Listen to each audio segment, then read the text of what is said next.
Terima kasih pemirsa Anda masih bersama kami. Tentunya dalam talk show bincang ini kita masih bahas soal membedah kesiapan dan kemampuan Capres 2024. Masih ditemani Pak Ujang Komarudin selaku Direktur Eksekutif Indonesia Political Review, akademisi sekaligus juga pengamat politik kita. Baik, tadi kalau di segmen sebelumnya kita sudah sedikit ya Pak mengulas 4 nama yang kemudian juga ini cukup santer di tengah masyarakat.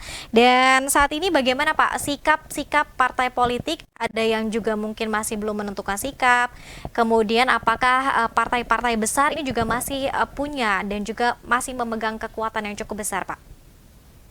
Ya, kalau kita bicara presidensial threshold masih 20%, artinya kan MK selalu menolak gugatan dari masyarakat, kan? Artinya tetap 20%. Kalau 20%, kalkulasinya seperti itu, ketentuan Undang-Undang Dasar ya, maka ya kemungkinan paling banyak 4 pasangan capres dan cawapres, paling banyak. Nah, lalu kekuatannya seperti apa? Ini kan semua partai politik itu masih melihat kekuatan-kekuatan lawan. Jadi belum memastikan dan memfikkan gitu ya, siapa capres cawapres jagonya atau unggulannya. Misalnya PDIP saja yang sudah punya 20% bisa mencalonkan sendiri, itu belum mempublish atau meresmikan nama capres maupun cawapresnya seperti itu. Lalu KIB sudah lama dan sudah pertama kali partai yang memang berani ya, jagoan, sudah dari awal sudah berkoalisi untuk bertarung di 2024, sudah dapat 20% lebih. Nah, tetapi kan capres cawapresnya nggak ada, belum dipublish, belum diumumkan. Di sini sendiri akan tarik menarik kuat terkait dengan pencapresan di KIB. Yang ketiga, kita ada misalkan KIR, Koalisi Indonesia Rakyat, yaitu Gerindra dengan PKB. Gerindra dengan PKB pun belum berani memastikan siapa capres cawapres, padahal kita tahu kalau mereka berkoalisi, maka ya capresnya Prabowo, cawapresnya Cak Imin. Kemungkinan besar seperti itu. Tapi kan tidak secara resmi diumumkan di atas kertas bahwa mereka sudah mengusung capres dan cawapresnya itu. Nah, lalu kita bicara misalkan kekuatan lain, ada Nasdem, ada Demokrat, dan ada PKS yang kelihatannya hari ini terus berkomunikasi, terus bertemu ya untuk menemukan titik temu chemistry di antara ketiga partai untuk bisa membangun koalisi. Nah, kalau Nasdem, Demokrat, PKS ini bertemu dan misalkan jadi berkoalisi, ini sangat menarik karena tadi ya capres cawapresnya tidak ada 2 pasang, tetapi bisa 3 atau 4 pasang. Bahkan saya katakan bisa 4 pasang kalau Nasdem, Demokrat dengan PKS bertemu. Nah, karena itu yang sekarang kencang bermanuver ya paling ya tadi Nasdem, Demokrat dengan PKS. Karena yang lain kan sudah ada pasangannya, misalkan Gerindra dengan PKB sudah resmi loh berkoalisi. Lalu Golkar, P3 dengan PAN sudah resmi juga berkoalisi di KIB. Lalu PDIP tidak terlalu khawatir karena punya tiket sendiri, bisa mencapreskan sendiri. Ini juga kemungkinan akan maju sendiri atau bisa berkoalisi. Nah, yang sekarang sedang bermanuver tinggi yang bisa dilakukan oleh ketiga partai itu Nasdem, Demokrat, dan PKS, yaitu siapa yang akan diusung, siapa capres cawapresnya. Ya, tapi saya melihatnya kemungkinan kalau mereka jadi berkoalisi di antara ketiganya, yaitu tadi saya ulangi Nasdem, Demokrat, dan PKS, tetapi belum tentu juga mengumumkan capres dan cawapresnya. Biasanya politik itu bermain di ujung, di the last minute, nanti di ujung menjelang pendaftaran di KPU, yaitu di bulan Oktober 2023. Jadi bulan Agustus September lah, kelihatannya bulan Agustus September itu 2023 menjelang pendaftaran capres cawapres di KPU, biasanya mereka akan mensolidkan diri untuk bisa mengusung, mempublish nama capres dan cawapresnya masing-masing koalisi.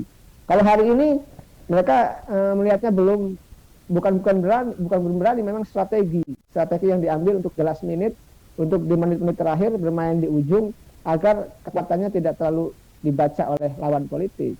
Saya melihatnya seperti itu, Mbak Dea.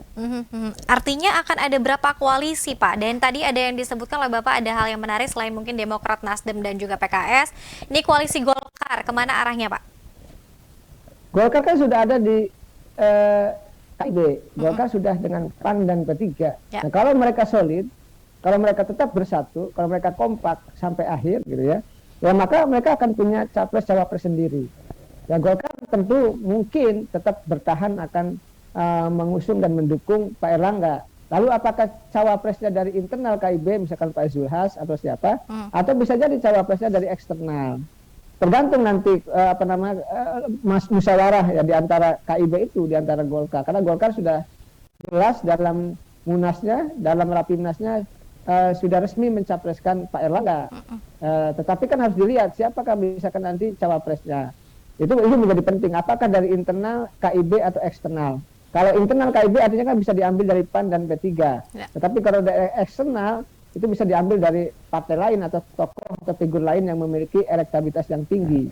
Jadi semuanya ini masih dinamis, masih cair, masih terus berjalan mengikuti irama dan perkembangan dan dinamika politik yang ada. Politik itu seperti itu, melihat celah, melihat momentum, melihat perkembangan apa yang terjadi di masyarakat. Karena masyarakat itu sangat luar biasa menentukan dalam konteks menjalankan proses demokratisasi di Indonesia ini. Baik, ada pemilih pemula yang luar biasa tadi kekuatannya 56% ya Pak Ujang di 2024 mendatang. Kemudian juga ini ada kemudian juga masih terus digodok oleh partai politik, sekaligus memang melihat tadi masing-masing kelemahan dan juga kelebihan lawan. Nah, kemudian hal yang menarik lagi Pak, mungkin terkait dengan ini pasangan. Kalau misalnya tadi dua, ini artinya akan ada dualisme yang juga kita masih seperti flashback pada tahun sebelumnya. Kalau 2024, mungkin sejauh pengamatan Pak Ujang, kira-kira akan ada berapa pasang capres-cawapres? Ya, saya sih menganalisanya 3 minimal, maksimal 4. Tapi kalau saya boleh, ya kalau memprediksi atau mengusulkan lah. Ya tadi elit harus sepakat. Pertama harus mendorong agar tidak terjadi polarisasi. Itu penting. Maka pasangannya mesti 3 atau 4. Pasangan capres dan cawapres kan begitu. Jadi katakanlah dibuang 2 pasangan calon itu. Yang kedua, harus memberikan banyak pilihan pada masyarakat. Masa capres cawapresnya itu lagi lo lagi kan kata anak tadi saya katakan kata anak muda kan begitu. Ya oleh karena itu untuk mengantisipasi itu maka dibuka ruang bagi seluruh segenap anak bangsa siapapun yang bagus berprestasi mampu gitu ya, untuk bisa ikut kontestasi di Pilpres. Jadi pilihannya agar banyak. Oleh karena itu agar pilihannya banyak maka pasangan capres cawapresnya pun harus banyak. Mesti 3 atau 4 pasangan. Kalau saya sih ya dengan skenario saat ini memungkinkan untuk 4 pasang, Mbak. Pertama siapa? KIB. Karena KIB sudah membentuk duluan kan. Golkar, PAN dengan P3. Walaupun memang capres-cawapresnya belum ada. Pasti mereka akan cari capres-cawapres yang terbaik versi KIB. Yang sudah ada kan koalisinya, KIR, Koalisi Indonesia Rakyat. Siapa? Gerindra dengan PKB. Sama.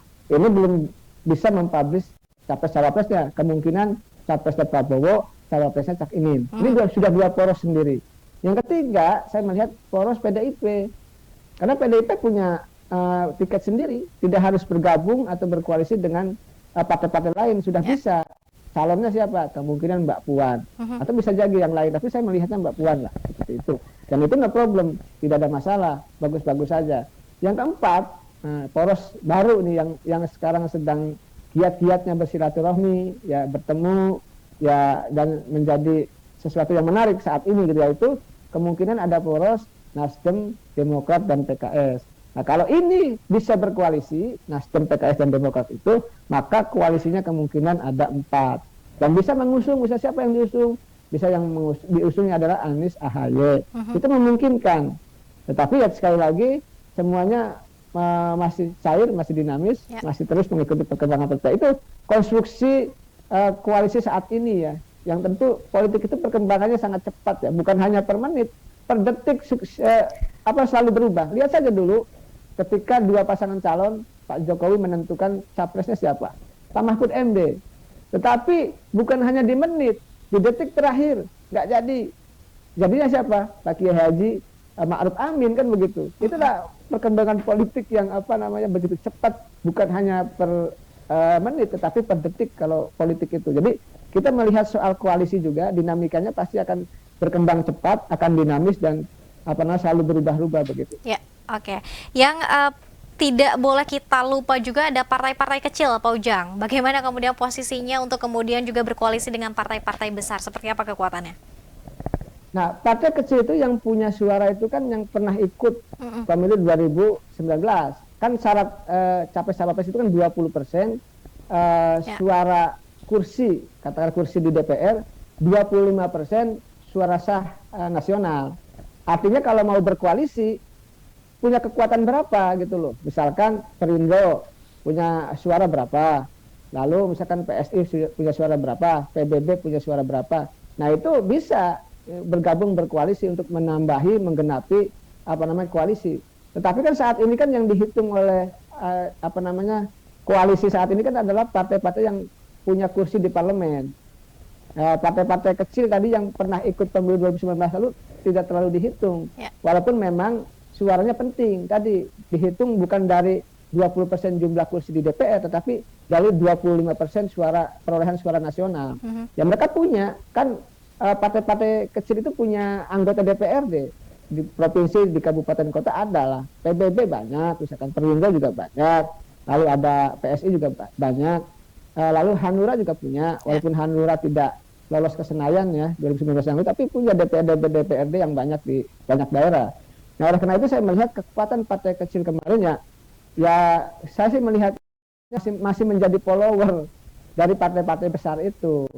Karena partai-partai besar itulah yang diutamakan. Artinya partai-partai yang di parlemen itulah yang dihitung saat ini untuk bisa membangun koalisi. Ya. Sedangkan partai-partai kecil yang pernah ikut ya, yang punya suara di 2019 yang lalu ya, melihatnya tidak terlalu dihitung dalam konteks berkoalisi saat ini.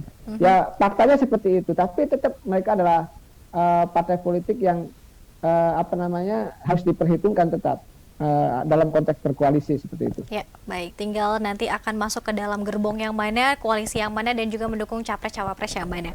Pak Ujang, kita harus jeda kembali. Kita masih ada satu segmen terakhir, Pak. Ini sudah banyak sekali yang ikut serta di live chat Sultan TV. Nanti kita akan bacakan, pemirsa usai jeda tetap bersama kami dalam Bincang hari ini.